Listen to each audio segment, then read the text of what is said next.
known about the history of harmony and love between Greek Christians and Greek Jews for hundreds of years. So much so that a single mother was among the unknown heroes who saved their Jewish friends from the Nazis during the Holocaust. In my next report, you'll meet a New York television producer who is telling the miraculous story that unfolded 50 years after her brave grandmother risked her own life to save an entire family. Avraham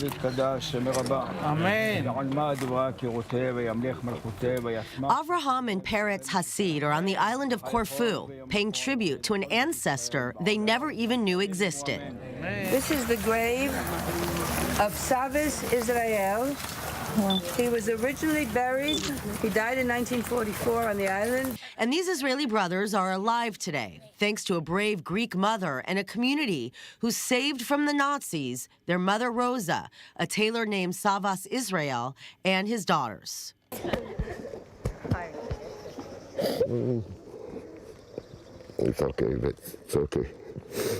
And for award-winning New York City television journalist and author Yvette Manessis Corporon, this embrace was a lifetime in the making. My yaya and everyone on Erikosa was capable of doing this, and they did stand up collectively to save their friends. Yvette came to Israel to celebrate and sign copies of her book, Something Beautiful Happened, being released in Hebrew. My grandmother would tell me that she would open the door at night, the girls would come, they would leave their hiding place, they would knock on the door, and that she would let them inside, bring them in, that every day she would take food from my father's plate and his sister's plate and my grandmother's own plate. We didn't know anything about what happened to my mother during the war and the Holocaust. She was too traumatized to talk about it, or didn't want to make us sad. People are surprised to find out that the Jews of Greece also went through the Holocaust. My father was around 9 or 10 at the time, and he remembers the Nazis on the island threatening, knocking on doors, pounding, going from door to door, saying, "Are you hiding Jews? If we find them, we will kill you, we will murder your entire family, and we will burn down this island."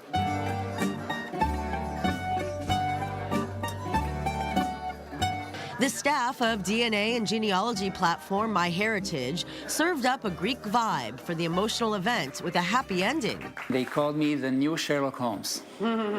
I really love genealogy hands-on. I'm a genealogical detective. For MyHeritage founder and CEO Gilad Yefet, tracking down Savas' relatives was a personal obsession. I thought, wow, that's an amazing story. I was drawn by the challenge. Anything that is very difficult draws me even more to try to solve it.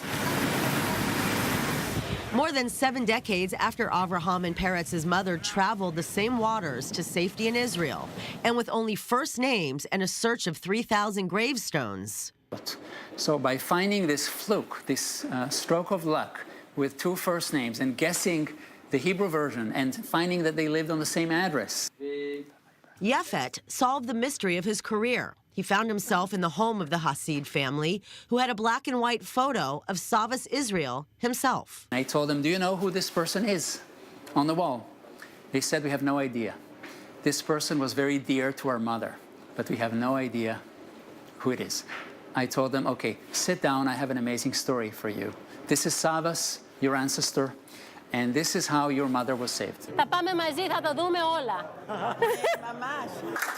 And even more miraculous, the tireless team even tracked down 97-year-old Nino Nachoshon, who not only survived Auschwitz, He said, this is my name. 15510.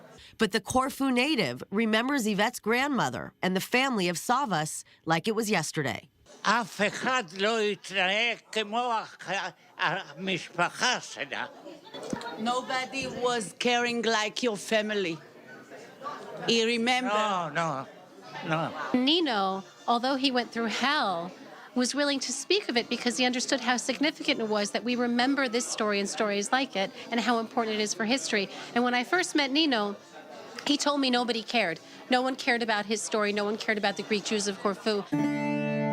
A story that dates back over 800 years, with centuries of Greek Christians and Jews living together as friends and neighbors, until the Holocaust, when most of the 2,000 Jews of Corfu and Arikusa disappeared without a trace. Now, a few years later, I'm here, our book has been published in Hebrew, and also that the story of the Greek Jews of Corfu is being taught in the Israeli public school system, to go back to Nino and say, people do care. Emily Francis, I-24 News.